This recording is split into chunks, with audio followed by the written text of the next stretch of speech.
Ezekiel 13. Misulti ka nako ang Ginoo. Tao, pagwali batok sa mga propeta sa Israel nga nagwali sa ilang kaugalingong kabubuton lamang. So tihi sila nga mamati gayud sila sa pulong sa Ginoo. Nag-ingon ang Ginoong Dios, alaot ang mga buang-buang nga mga propeta nga nagmugna og kaugalingon nilang panan-awon. O Israel, ang inyong mga propeta sama sa mga milo nga anaa taliwala sa mga nagunog nga kabalayan. Wala sila makaadto sa mga gitumpag nga bahin sa kota aron pagtukod niini pag-usab alang sa katawhan sa Israel aron mabarog kini nga lig-on panahon sa gubat sa adlaw sa kasuko sa Ginoo. Mini ang ilang mga panan-awon ug bakak ang ilang mga panagna. Nangangkon sila nga nagsulti sila sa akong mensahe apan wala ko sila ipadala. Unya nagpaabot sila nga ang ilang pulong matinuod. Giingnan nako sila kadtong mga panan-awon nga inyong nakita, mga mini ug bakak ang inyong mga panagna. Nag-ingon kamo nga kadto akong mga pulong apan wala ako magsulti kaninyo. Busa ang Ginoong Dios miingon kanila, tungod kay naglimbong og namakakman kamo, makigbatok ako kaninyo. Silutan ko kamong mga propeta nga nagmugnag bakak nga mga pananawon ug mga panagna. Dili kamo mahiuban sa pundok sa akong katawhan o mahiapil sa lista sa banay sa Israel o makasulod sa yuta sa Israel.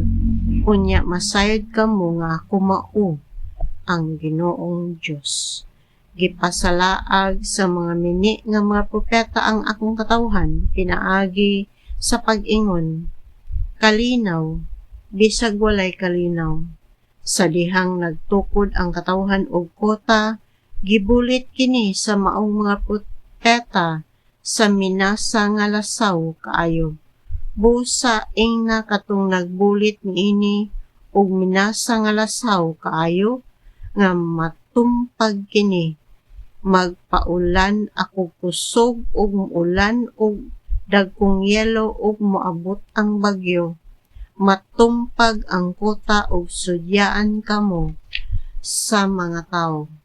Ingon kay gibulitan natumpag man lagi. Busa ang Ginoong Dios nag-ingon kanila, tungod sa akong kapungot gun-ubon ko ang kota pinaagi sa bagyo ug tungod sa akong kasuko moabot ang dagkong ulan nga yelo. Lumpagon ko ang kota nga inyong gibulit ug minasa nga lasaw. Mahapla kini sa yuta ug madayag ang mga sukaranan niini. Inig kalumpag niini madatugan kamo og mga matay. Unya masayra ninyo nga ako mao ang Ginoo. Ipahamtang ko ang akong kasuko sa kota ug sa nagbulit niinig lasaw. Unya moingon ako kaninyo nga wala na ang kota ingon man ang nagbulit niini. Nga mao ang mga propeta sa Israel nga nag-ingon nga may kalinaw sa Jerusalem bisag wala. Ang Ginoong Dios maoy nagsulti niini. Ang Ginoo miingon, ug ikaw tao, adtua ang mga babay nga nagwali og tinumo tumong mga panagna. Pagwali bato kanila, ingna sila nga nag-ingon ang Ginoong Dios, alaot kamong mga babay nga nagtahi og mga pulseras nga may anting-anting og naghimog mga pandong sa ulo sa mga tao nga nagkalain-lain ang gidakon aron paglitag sa mga tao. Buot kamong makabaton og gahom sa pagkontrolar sa kinabuhi sa akong katawhan alang sa inyong kaugalingong kaayuhan. Gipasipalahan ninyo ako taliwala sa akong katawhan, tungod lamang sa pila ka kumkum nga sibada og pila ka buok pan. Gipatay ninyo ang mga tawo nga dili angay patyon, apan gihimo ninyo nga mabuhi pa ang mga tawo nga angay patyon. Gibakakan ninyo ang akong katawhan og mituo usab sila kanyo.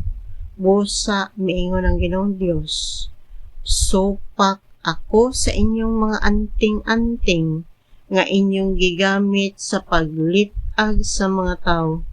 Laksiun ko kinigikan sa inyong mga bukton ug buhian ko sama sa usa ka langgam ang mga tawo nga inyong nadakpan. Gisiun ko ang inyong mga pandong ug luwason ko ang akong katawhan gikan sa inyong kamot, ug dili na sila magpabilin kanyo ingon nga tukbonon. Unya masayra ninyo nga ako mao ang Ginoo. Pinaagi sa inyong mga baka, gibugnaw ninyo ang matarong bisag wala ako magbugnaw kanila, ug gidasig Ginoo ninyo ang mga dautan aron dili sila mobiya sa daotang pagkinabuhi ug dili maluwas. Busa karon matapos na gayud ang malimbungon ninyong mga panan-awon o panagna, luwason ko ang akong katawhan gikan sa inyong kamot.